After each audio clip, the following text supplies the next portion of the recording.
दोस्तों, रूस यूक्रेन युद्ध के 3 साल पूरे हो गए हैं। अमेरिकी राष्ट्रपति डोनाल्ड ट्रंप के दखल के बाद रूस और यूक्रेन दोनों वार्ता की मेज पर आए हैं।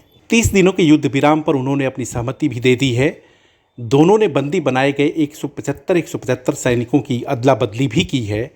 सीज फायर के लिए वार्ता पटरी पर तो है, लेकिन क्या यह अंजाम तक पहुंचेगी, इस पर शक है। शक इसलिए है क्योंकि मिडिल ईस्ट, जिसे हम पश्चिम एशिया कहते हैं, इस क्षेत्र के डोनाल्ड ट्रंप के स्पेशल दूत स्टीव विटकॉफ ने जो बात कही है वह बहुत ही गंभीर और यूक्रेन के नज़रिए से व्यवहारिक नहीं हो सकती है। विटकॉफ ने सीज फायर के रास्ते में सबसे बड़ी जो अड़चनें हैं उनकी ओर इशारा किया है, यानी कि जो सबसे बड़ी बाधा है उसके बारे में बताया है। उन्होंने कहा कि रूस और यूक्रेन युद्ध खत्म कराने के रास्ते में कई बड़ी बाधाएं हैं। पहला है क्रीमिया का स्टेटस, दूसरा दोनेत्स्क, तीसरा लुगांस्क, चौथा खेरसान और पांचवा जापोरिज़िया। क्रीमिया को 2014 में ही रूस ने हमला कर उसे अपने आप में मिला लिया। जेलेंस्की इसे अब भी यूक्रेन का हिस्सा होने का दावा कर रहे हैं। और जहां तक बात दोनेत्स्क, लुगांस्क, जापोरिज़िया और खेरसान की है, तो ये इलाके रूसी भाषा बहुल हैं। यहाँ रूसी बोलने वाले और रूसी रीति रिवाज और परंपराओं के मानने वाले लोग ज़्यादा हैं।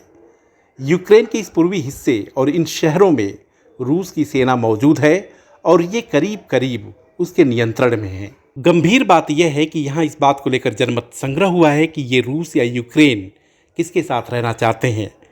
तो इस जनमत संग्रह में इन इलाकों के ज़्यादातर लोगों ने रूस के साथ जाने, यानी रूस का हिस्सा बनने की इच्छा जाहिर की है। विटकॉफ का कहना है कि स्थायी सीज फायर के लिए ये चीज़ें बहुत बड़ी अड़चन के रूप में उभर कर सामने आ रही हैं। विटकॉफ का ये भी कहना है कि दरअसल ये क्षेत्र अब रूस के नियंत्रण में है।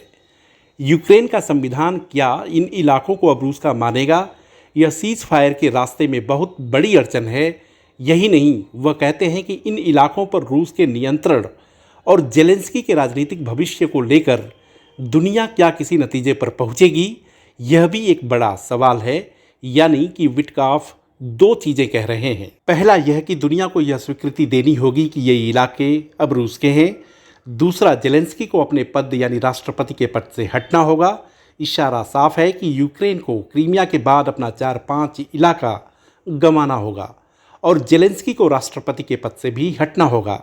अगर ये बातें होती हैं तो युद्ध रोकने के लिए स्थायी सीज फायर हो सकता है।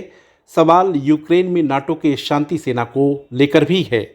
व्लादिमीर पुतिन पहले ही साफ कर चुके हैं कि यूक्रेन में नाटो सैनिकों की मौजूदगी देखना नहीं चाहते हैं।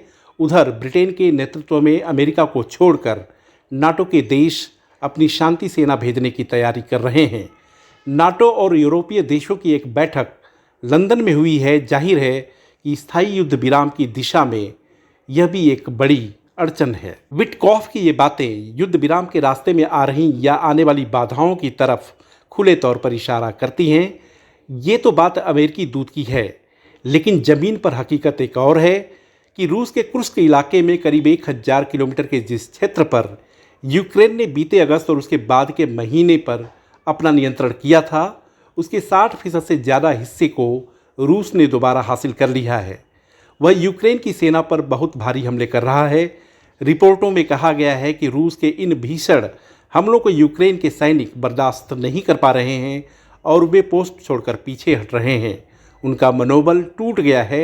उन्हें भी कहीं न कहीं यह एहसास हो गया है कि वह युद्ध हार रहे हैं। इस इलाके में रूस ने ड्रोन और ज़मीनी हमले भी तेज़ कर दिए हैं। यानी यहाँ भी यूक्रेनी सैनिकों को अपनी जान के लाले पड़ रहे हैं।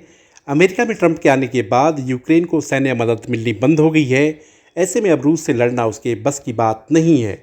सीज फायर तो होना है, लेकिन यह किस रूप में होता है यह देखने वाली बात होगी। हमारे इस वीडियो को लाइक, शेयर और सब्सक्राइब करें और हाँ, कमेंट भी ज़रूर करें। देखते रहिए इंडिया अड्डा।